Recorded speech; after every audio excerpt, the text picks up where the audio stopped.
நிகழும் ஸ்ரீ மங்களகரமான குரோதி ஆண்டு ஏப்ரல் மாதம் 14ஆம் தேதி ஞாயிற்றுக்கிழமை அன்று சஷ்டி திதியில் திருவாதிரை நட்சத்திரத்தில் அதிகண்டம் நாமயோகத்தில் தைதுளோம் கரணத்தினில் மிதுன ராசியில் சித்தயோகம் கூடிய நன்னாளில் இந்த மகத்தான சித்திரை தமிழ் வருட புத்தாண்டு பிறக்கிறது.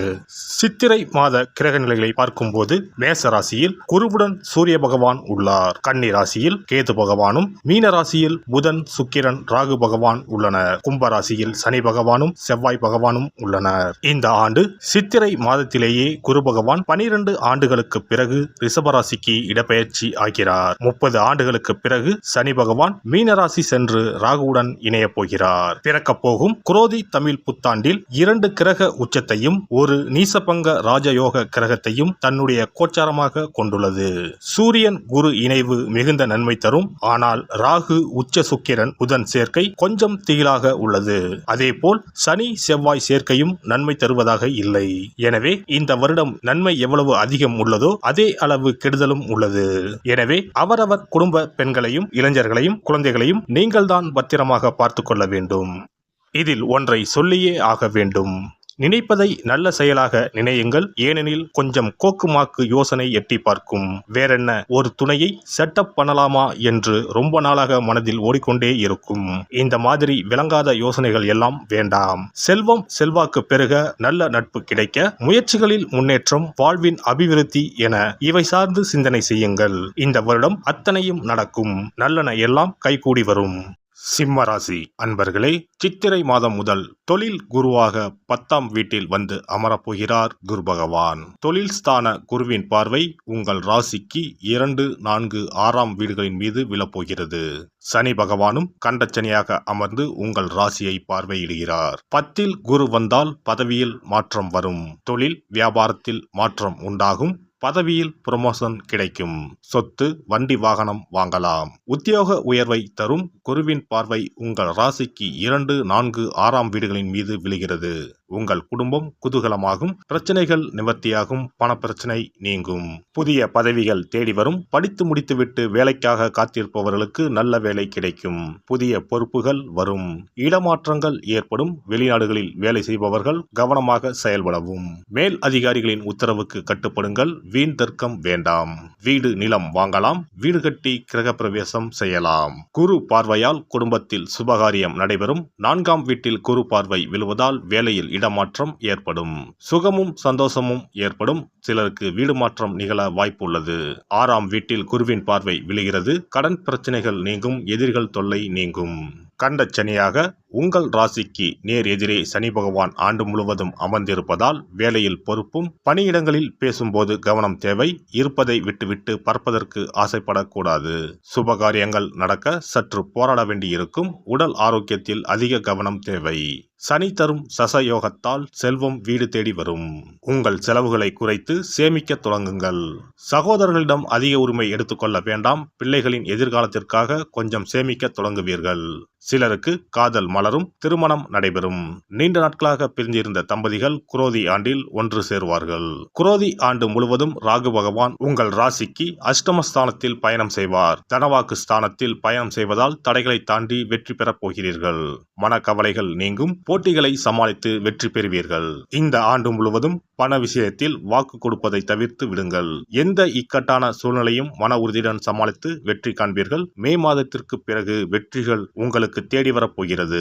குரோதி ஆண்டில் கிரகங்களின் பயணம் சாதகமாக இருப்பதால் மகிழ்ச்சியில் திளைக்கப் போகிறீர்கள். சூரியனார் கோவில் சென்று தரிசனம் செய்து வணங்கவும். சூரியன் எதிரில் குரு இருப்பார். அவரையும் சேர்த்து வணங்கிக் கொள்ளவும். சனி செவ்வாய் சேர்க்கைக்கு ஞாயிற்றுக்கிழமையில் பன்னீர் பூமாலை மற்றும் அகல் விளக்கில் புங்கம் எண்ணெயில் 19 மிளகை மூட்டை கட்டி சிகப்பு நிற திரிகொண்டு தீபம் ஏற்றவும். சிறப்பு பரிகாரம். செவ்வாய் தோஷம் நீங்க செய்ய வேண்டிய பரிகாரங்கள் என்னென்ன, வழிபட வேண்டிய தெய்வம் யார் என்பதனை பற்றி காண்போம். நவ கிரகங்களில் சூரியனுக்கு அடுத்தபடியாக செயல் ஆற்றல் உள்ள கிரகம் செவ்வாய். ஆளுமை திறன், ஆற்றல், வீரம், அதிகாரம் செய்தல், வளைந்து கொடுக்காத தன்மை, தர்மம், நீதி, நேர்மை, நியாயம் போன்ற அம்சங்கள் கொண்ட கிரகம் செவ்வாய். செவ்வாய் பலமாக இருந்து நல்ல ஆதிபத்தியம் பெற்று அவரது தசை நடக்குமானால் சகோதர சகோதரிகள் மூலம் பெரும் அனுகூலம் ஏற்படும். பெரிய பதவிகளில் உள்ளவர்கள் தொழில் அதிபர்களின் தொடர்பு கிடைத்து அதன் மூலம் முன்னேற்றம் உண்டாகும். பலமற்ற ஆதிபத்தியம் பெற்று தசை நடக்குமானால் கீழே விழுவதும் அடிபடவும் நேரிடும். வாகன விபத்துக்களை சந்திக்க நேரிடும். இரத்த காயங்கள், வெட்டுக்காயங்கள், இரத்த சம்பந்தமான நோய், சித்தப்பிரமை, தலையில் அடிபடுதல் போன்றவற்றை ஏற்படுத்துவார் செவ்வாய் பகவான். வீண் வழக்குகள், சண்டை சச்சரவுகள், மறைமுக நேர்முக எதிரிகள், பொருள் களவு போகுதல், செய்தொழில் வியாபாரத்தில் திடீரென்று பெருத்த நஷ்டம், அரசாங்க கெடுபிடி, பதவி இறக்கம், மறைந்து வாழும் சூழ்நிலை என்று பலவகை இன்னல்களை உருவாக்குவார். செவ்வாய் முதலான தோஷங்கள் அனைத்தும் நீங்க அவரின் அருளை முழுவதும் பெற செவ்வாய்க்குரிய அதிதேவதையான முருகனை வழிபடுவதும், கோதுமை ரொட்டி, வெள்ளை எள் கலந்த இனிப்பு பலகாரங்கள், துவரை போன்றவற்றை ஏழைகளுக்கு தானம் கொடுப்பதும் நல்லது.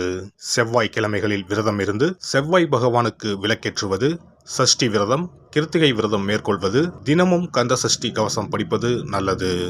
மேலும் செவ்வாய்க்குரிய கல்லான பவளக்கல்லை மோதிரத்தில் பதித்து அணிவது, சிவப்பு நிற ஆடையை அணிந்து கொள்வது, செப்பு பாத்திரங்களை உபயோகிப்பது போன்றவற்றால் செவ்வாயால் உண்டாகக்கூடிய தோஷங்கள் குறையும்.